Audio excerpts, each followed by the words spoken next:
நீங்களோ மனத்திடன் கொள்ளுங்கள், தளர்ந்து போக வேண்டாம்.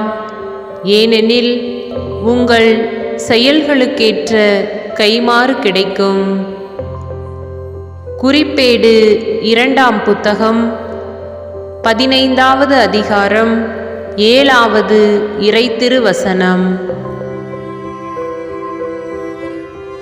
நீங்களோ மனத்திடன் கொள்ளுங்கள், தளர்ந்து போக வேண்டாம். ஏனெனில் உங்கள் செயல்களுக்கேற்ற கைமாறு கிடைக்கும். குறிப்பேடு 2ஆம் புத்தகம் 15வது அதிகாரம் 7வது இறைத்திருவசனம்.